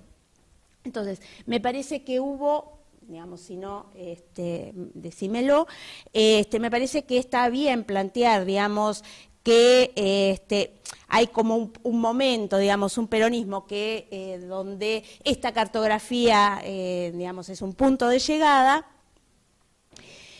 que, digamos, y una cartografía moderna, digamos, para el periodo, ¿no? Una cartografía que da cuenta de aquello que es lo más innovador de la inmediata posguerra, de esa segunda posguerra. Y que tiene que ver con la formación precisamente de cuadros y de no solamente de personas, sino yo agregaría lo que se te mencionó, las instituciones. Es decir, no solamente si el doctor Pascual La Rosa, ¿no?, está al frente de la Comisión Nacional, sino, bueno, esa Comisión Nacional. Es decir, cuáles son los roles, los lugares de las instituciones, y que el peronismo tiene esa capacidad de absorber. Es decir, en todo momento uno ve digamos, las transformaciones de la posguerra y cómo el peronismo se las apropia, las traduce y las muestra o las visibiliza a través de este componente pedagógico, por ejemplo, las estampillas. Pero sí ver, digamos, cómo esas instituciones han trabajado, lo mismo el Instituto Geográfico Militar. Y otro elemento que a mí me parecía que era súper interesante y que estaba esperando es quién hace los mapas, ¿no? Ahí en uno estaba Héctor Alfonsín, ¿no? Digo, bueno, pero ¿quién hace estos mapas, no? ¿Quiénes son? Por eso claro, es lo que vi, pero digo, qué interesante, digamos, bueno, reconstruir, no lo planteo, y que quede claro, no lo planteo como una falencia, sino como una nueva etapa. Es decir, una tesis termina cuando uno dice, terminó y hasta acá está, este es el relevamiento, esto es lo que a mí me interesaba en este momento, plantear, decir, con una estructuración novedosa, con una estructuración que es propia de cada uno de quien la realiza con el acuerdo de su director. Pero sí me parece que son como elementos que tenés que trabajar y que va a, digamos, densificar y te va a permitir decir, bueno, ¿quién era este señor? No, pues va a sonar gracioso, ¿no? ¿Quién era este señor Alfonsín? ¿Quién era este señor Pascual La Rosa? ¿Quién era? Bueno, Levene ya sabemos quién era. Lo mismo que otros que vos mencionás. En este sentido, digamos, me parece que es una tesis que tiene muchísimas posibilidades de continuación en el trabajo. Me parece que uno puede profundizar hacia el periodo del peronismo, pero también, digamos, a otros momentos, digamos, entre 1946 y esa interesante idea de, bueno, el mapa tiene que ser el mapa donde se representa la bicontinentalidad y todo el territorio argentino, digamos, en su dinámica, y ese mapa del 2010, es decir, uno quedarse en un momento o avanzar, digamos, hasta ese último nuevo mapa que recupera muchísimo de los valores y de las ideas y de las reivindicaciones soberanas que estaban en los mapas de 1940 o de principios de ese primer peronismo de 1946 para darle mayor precisión. Bueno, la verdad que te felicito. Bueno, gracias, espero poder responder todo. Bueno, desde ya, como comprenderán, o sea, la tesis inicialmente estaba fijado que tenía que ser unas 120 páginas y tiene 183. O sea, hay mucho para profundizar y bueno, varios de los señalamientos que hacen los advertí, pero de hecho, bueno, en reiteradas ocasiones, bueno, y gracias a la gestión de Patricia, estuvimos en el Instituto Geográfico y creo que por las transformaciones del Instituto Geográfico habría que esperar el trabajo de Patricia, que está específicamente en el tema, en su tesis doctoral, pero desde ya me supera superan para este trabajo, ¿no?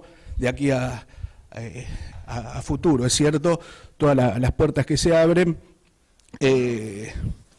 Y sí, todos estos actores que desde ya están mencionados, pero profundizar en el desempeño de cada uno llevaría a hacer otra tesis anexas a la propia, y bueno, y sí hay que cerrarla. Bueno, por otra parte, tendré en cuenta todos este reacomodamiento, pero es cierto que hay cuestiones que digo la pongo, pero si permanentemente está reacomodando, todavía estaría en el proceso de elaboración, y llegó un momento, dije, bueno, yo no soy una persona que venga de las letras, tengo oficios diversos, y sí, incursioné en el peronismo, la cuestión, algunos ensayos, poesía, pero es el primer trabajo de esta magnitud que encaro en mi vida, por lo que también uno va haciéndose en este oficio. Sí, lo que centré la atención en la posibilidad empírica de visualización más que en la conceptualización, no interponer cuestiones conceptuales, y en esto recurriré a Jauretche, que decía no se deje llevar tanto por los conceptos, sino por lo que ve, que los conceptos son engañosos, ¿no? Sí, he tomado muchos conceptos y armados teóricos que sirven para explicar y para dar cuenta de las situaciones.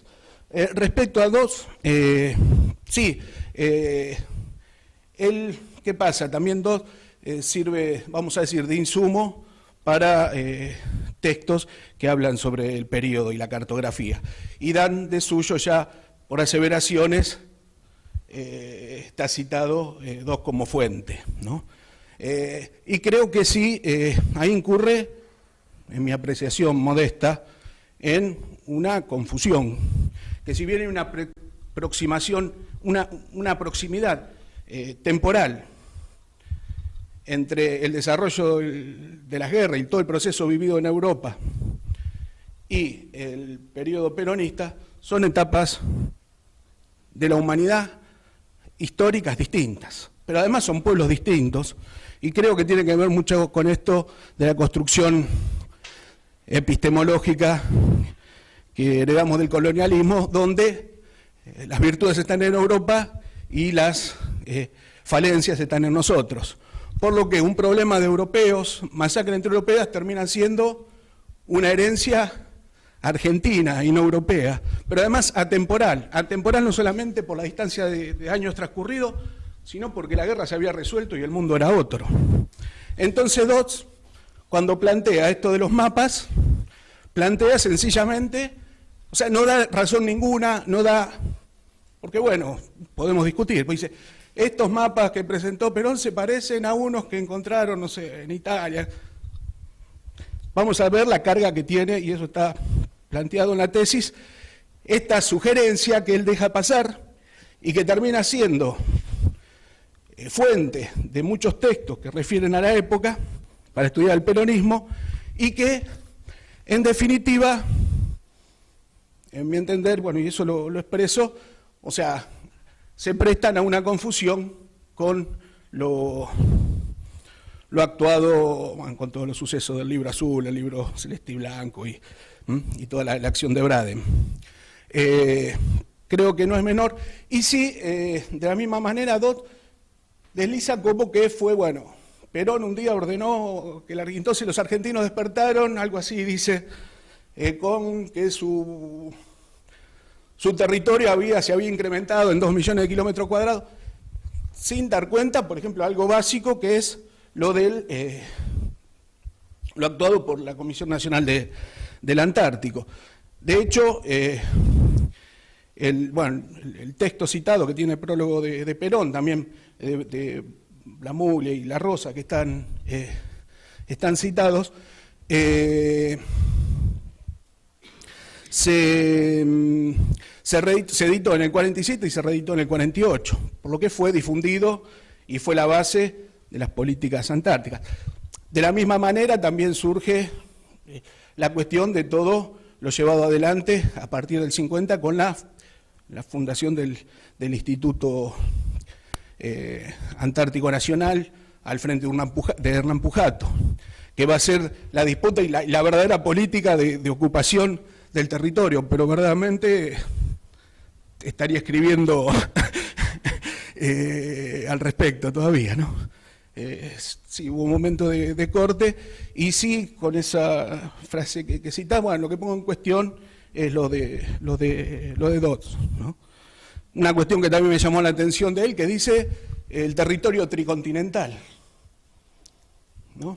Y muchas veces los argentinos nos reparamos y lo tomamos con total soltura y con total naturalidad, la Unión Europea, lo avanzado que es, cuando en su Carta de Constitución se adjudican territorialidad como territorios de ultramar, en una actitud totalmente colonialista, retrógrada, como territorios de ultramar, Malvinas, Georgia, Sandwich, Antártida, bueno, la Antártida británica, aquellos, ¿no?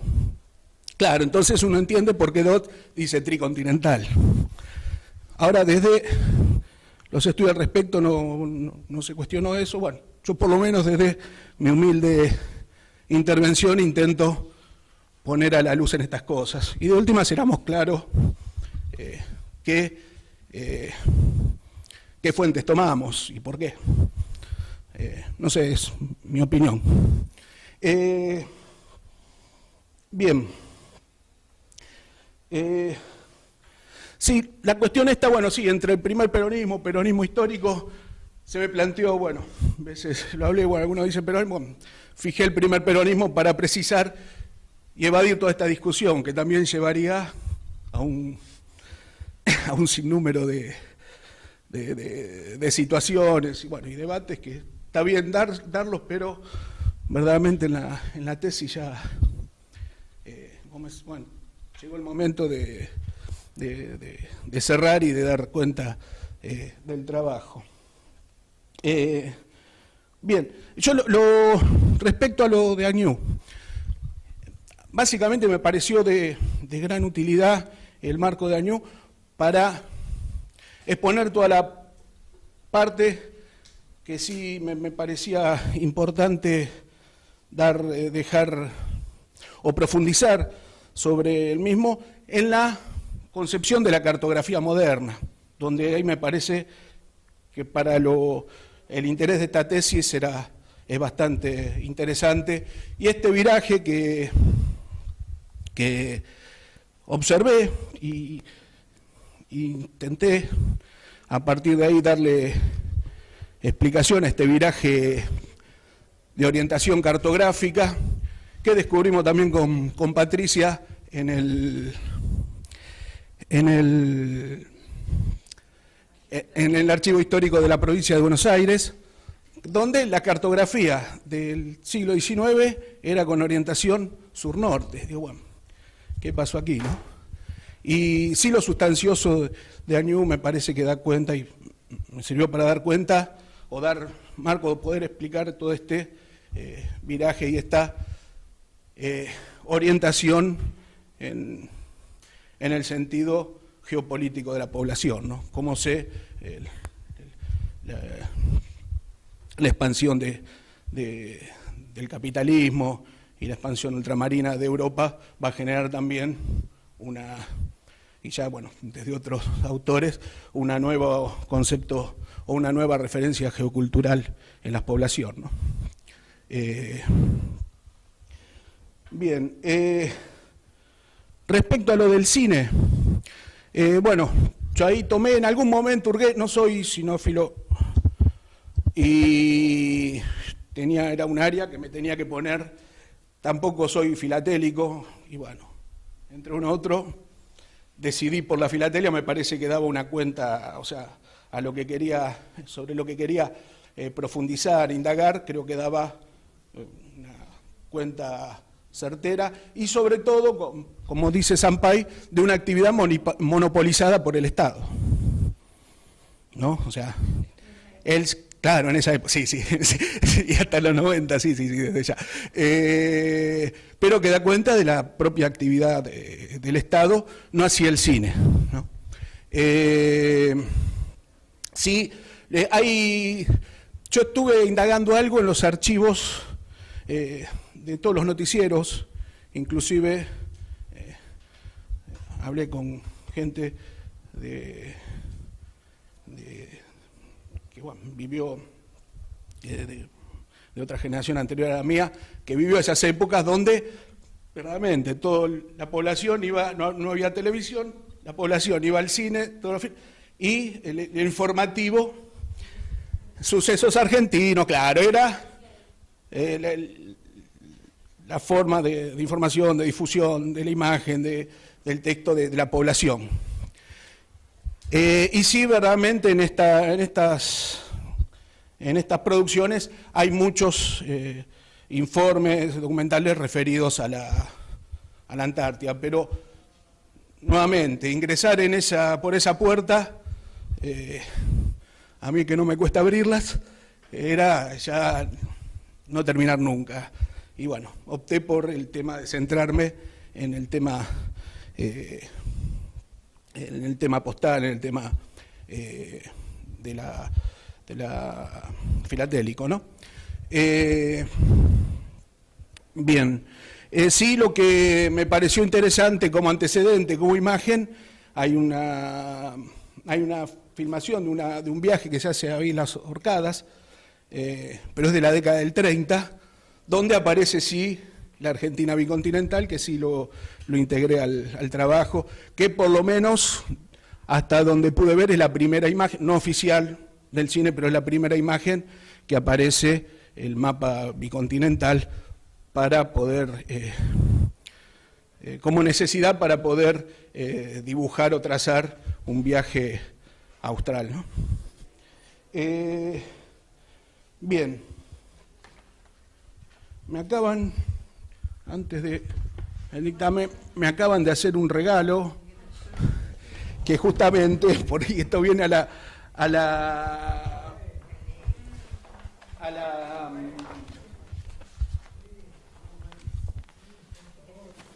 sí, y vuelvo a la claro, a mi referencia cartográfica aquí presente, Patricia Nopov, que me acaba de entregar antes de empezar este mapa de la Argentina bicontinental con orientación sur-norte, ¿no? O sea, lo que sí habla a las claras que esta tensión todavía existe y creo que muchos más a partir del cambio de gestión, ¿no? Donde, bueno, como vemos, se están desfinanciando muchas políticas antárticas, australes, bueno, lo que es Pampa Azul, pero esto, bueno, son apreciaciones, y donde sí, toda este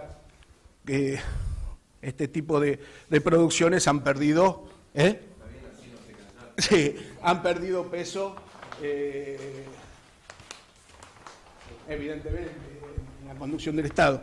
Ahora, sí creo, en particular, que para mí, bueno, por lo menos, y ya vuelvo de nuevo a Jauretche, quienes nos hemos nutrido de estas ideas, de estas intenciones, de esta fuerza que se ha transmitido, y también, que no lo he mencionado, pero sí está en el trabajo, también la lectura, el aporte y compartir varias jornadas con Norberto Galazo. Creemos que es más que importante este tipo de revisión cartográfica, que a buena hora se dio en 2010 y en el 2013 con el AITOF, bueno, y de ahí con Miguel inmediatamente, sin tener relación de ningún tipo, más allá del, digamos, del anhelo conceptual, por definirlo de alguna manera, nos pusimos a trabajar en ese tema y de ahí, bueno, nos relacionamos con otra gente que también está en la misma sintonía y que verdaderamente creemos que sí, se está abandonando y bueno, cuando se hizo también desde las esferas oficiales por primera vez, pero por ahí le faltó la solidez que se haga carne o que se genere esta conciencia antártica como planteaba la Comisión Nacional del Antártico en 1946, porque si uno sigue los debates que hubo en los medios justamente, o en La Nación, hay uno que dice, bueno, un mapa perimido, el ombliguismo del mundo, o sea, no se pudo dar, y ya desde una perspectiva más de poder poner en valor estas cuestiones.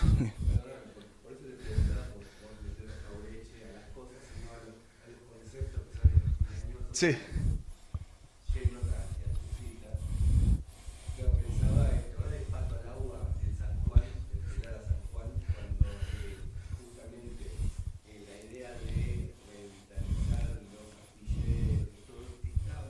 Sí. con algunas intenciones de políticas públicas. Sí. Obviamente no todo llegó a, digamos, a materializarse en parte a pesar del fuerte presupuesto que había siempre en paso tras años de... Sí, el petrolero Eva Perón. Exacto. Pero hubo una intento de acoplar Sí. la nueva política de imaginación cartográfica, de la política argentina a algunas políticas públicas vinculadas a la de defensa, la producción para la defensa, y otras planificación. Sí.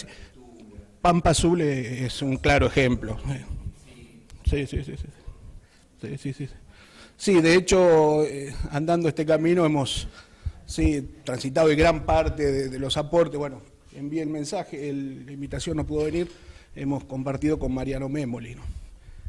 O sea, gran parte de la experiencia que adquirida en la práctica, bueno, a partir de desarrollar este tema acá aquí en la universidad, tiene que ver con haber establecido, en ese momento era el director del Antártico, y con quien realmente uno podía, percibir un montón de situaciones que inclusive no estaban tomadas dentro de los estudios historiográficos académicos, ¿no? Bueno, de última, el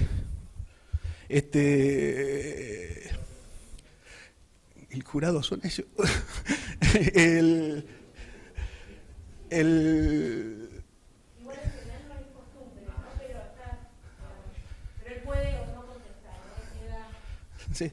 Bueno, no, yo lo que quería, decir eso. Entonces, lo que hay, una percepción de todo lo que no estaba, y la riqueza, ¿no? O sea, inclusive, historia, bueno, ahora, recién tengo con un amigo que viajó al sur, el diario que está editado allá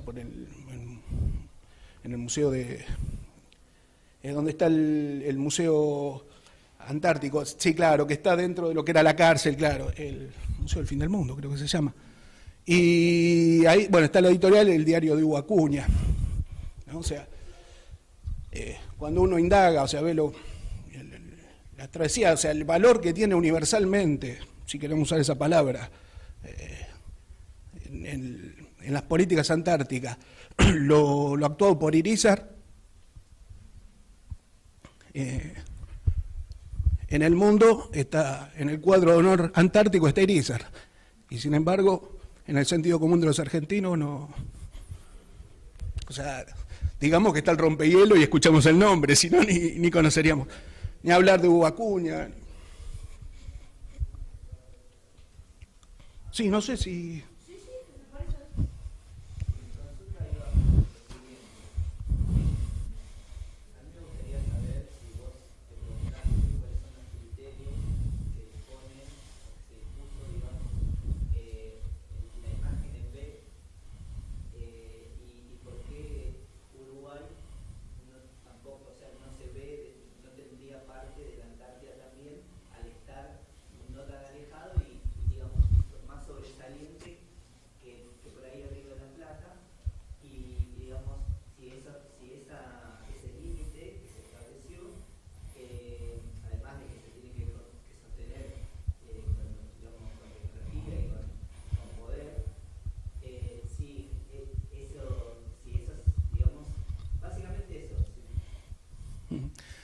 No, sí, de hecho,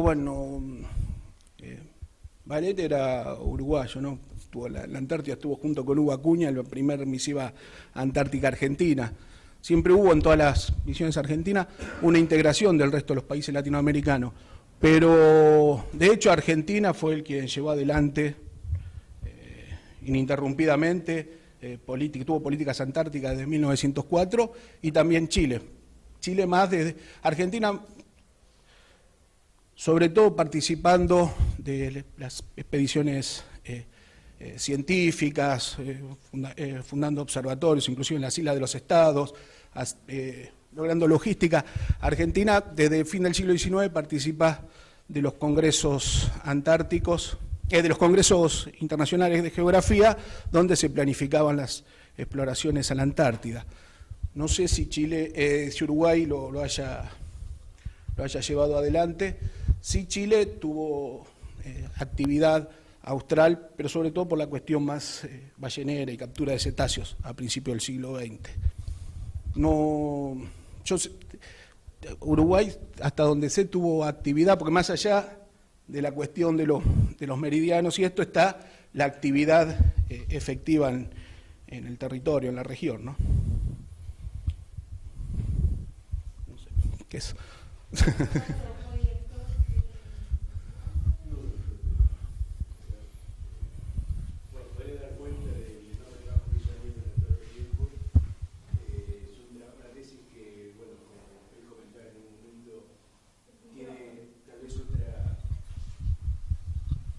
Otra dimensión que las tesis habituales, ¿no? Porque yo creo que fue una especie de mini tesis doctoral, tanto en el tiempo que llevó realizarla como en alguna de las ambiciones que tiene, y bueno, coincido con parte de lo que se dijo acá en los tres jurados que de alguna forma mencionaron eso. Justamente la recolección documental fue tan amplia que pareciera responder a un trabajo de otra magnitud, y por eso podría dejar la sensación de que faltaban algunas cosas por decir, pero creo que, bueno, voy a dar una opinión que no tiene por qué quedar registrada en el jurado. Yo creo que aún cuando pueda uno decir que la magnitud del trabajo de investigación fue enorme, creo que la conceptualización que se realiza es totalmente suficiente para los objetivos propuestos. Y creo sí que creo que es enormemente meritorio el trabajo que hizo Ariel desde ese lugar, y también creo que abre un camino para seguir investigando muchos temas, ¿no? Porque realmente se abrieron muchas puertas y hay muchas preguntas que quedan sin responder. Lo que decía Alejandra respecto de cómo fue el proceso de elaboración institucional fue un tema pendiente que nos quedó, lo hemos comentado en algún momento del trabajo conjunto, pero bueno, teníamos que darle un cierre aquí. Y por eso se focalizó el trabajo en algunos aspectos, como bien destacó Ariel. Y bueno, no tengo otra cosa que destacar el enorme mérito que yo presencié en todo este trabajo de investigación, que creo que también hay que destacar que en muchos aspectos sobrepasó las expectativas hasta de él mismo, tal vez. Hay que recordar que muchas de estas cuestiones fueron conseguidas yendo a lugares, quiero decir, no fue simplemente un trabajo hecho a través de Internet, ¿no? Como vemos hoy en gran parte de las tesis. Creo que en ese sentido fue una investigación con aspectos casi exploratorios, en archivos que no habían sido revisados hacía mucho tiempo, y bueno, creo que eso tiene que ser tomado en cuenta. No sé si querés agregar algo vos también. Bueno, sí, coincidiendo con Julio, también lo que me pasó a mí fue una situación de enorme sorpresa desde que empezamos a trabajar con Ariel, y cada vez que venía aportando nuevos documentos, nuevas cosas que iba descubriendo en esa tarea exploratoria que era incesante, y que yo creo que hay una capacidad para poder detectar, para poder descubrir indicialmente todos estos documentos y poder hilarlos, que revelan una conceptualización que Ariel lo tiene como naturalizado, como que, a ver, no lo hace explícito, pero lo tiene inconscientemente incorporado para ir yendo al archivo adecuado, en el momento adecuado, porque evidentemente hay una tarea exploratoria muy bien dirigida, por una cuestión casi instintiva, pero bueno, va más allá de lo instintivo. Evidentemente hay una conceptualización para poder articular cada una de estas cuestiones que, es una tarea de tratar de mostrarnos que el mapa que tenemos internalizado se puede mirar de otra manera. Es una tarea que, claro, como se ha dicho acá, abre muchísimas puertas. Y creo que la instancia esta de maestría es muy buena porque implica establecer, digamos, una primera escala para decir hasta acá llegó, pero digo, es una instancia intermedia, me parece, o sea, porque me parece que todo lo que está mostrando acá revela que esto se expande hacia múltiples posibilidades de desarrollo y digo, y esta es la primera escala, creo, ¿no? Y me da la impresión que, digo, que la tarea también que tendría Ariel, no sé, un poco recogiendo las muy buenas observaciones que hace el jurado, es parar la pelota, como diríamos, y pensar, a ver, ¿por qué fui a tales lugares? O sea, digo, reflexionar, a ver, o explicitar esa conceptualización que de manera casi naturalizada internamente fue llevándolo a los lugares a los que lo llevó para hacerlo explícito, digo, ¿no? Porque digo, no es que no hay una conceptualización, me parece que sí, o sea, para poder desarrollar todas estas cosas, todos estos documentos que pudo haber conseguido, evidentemente hay una tarea o una situación previa de incorporación de una serie de materiales que, bueno, que creo que sí, o sea, como se dijo acá anteriormente, tiene que explicitarlos de manera más clara, ¿no? Inicialmente, pero me parece que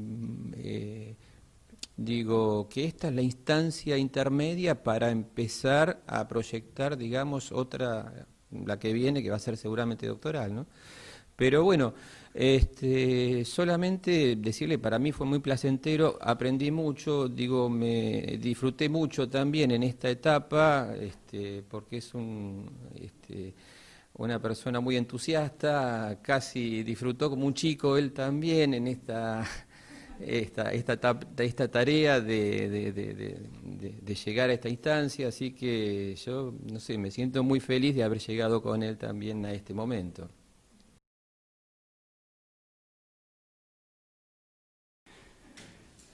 Universidad Nacional de Quilmes, acta número 7, año 2018. En Bernal, a los 11 días del mes de julio de 2018, siendo las 13:15 horas, los que suscriben: Alejandra Laura Salomón, Patricia Berrotarán y Daniel Blinder, constituidos en jurados del trabajo final de maestría, la comunidad imaginada por la comunidad organizada, la representación cartográfica durante el primer peronismo, 1943-1955, dirigido por Julio Burman y codirigido por Gustavo Gabriel Vallejo, se reúnen para examinar al alumno Ariel Carlos Hartlich, DNI 17-557-138, y luego de la exposición consideran que el tema analizado en la tesis es original y relevante. Es original por la construcción, el recorte y el trabajo de fuentes visuales que realiza. En segundo lugar, se inscribe en líneas investigativas sobre temáticas escasamente abordadas en los estudios del primer peronismo, así como en términos historiográficos. El enfoque adoptado de geopolítica crítica y la metodología son adecuados, fundamentalmente interpretación de mapas y estampillas, además de una actualizada bibliografía, un heterogéneo sustento documental, resulta funcional para la demostración de la hipótesis y para abrir nuevas líneas de trabajo e investigación. Las fuentes primarias son variadas: mapas, estampillas, legislación, textos académicos de época, publicaciones periódicas, etc., por las cuales son correctamente conectadas entre sí y analizadas críticamente a lo largo del trabajo. El trabajo está redactado correctamente y constituye un aporte al campo académico. En la presentación oral, el tesista respondió con solvencia y las preguntas y observaciones formuladas por el jurado. Por lo tanto, el jurado considera que el trabajo presentado reúne ampliamente los requisitos solicitados para la aprobación del trabajo final perteneciente al grado de Magíster en Ciencias Sociales y Humanidades de la Universidad Nacional de Quilmes. El jurado unánimemente decide calificar al trabajo final presentado por Ariel Carlos Hartlich como aprobado, sobresaliente 10, con recomendación de publicación teniendo en cuenta las observaciones planteadas por el jurado. Felicitaciones, señor.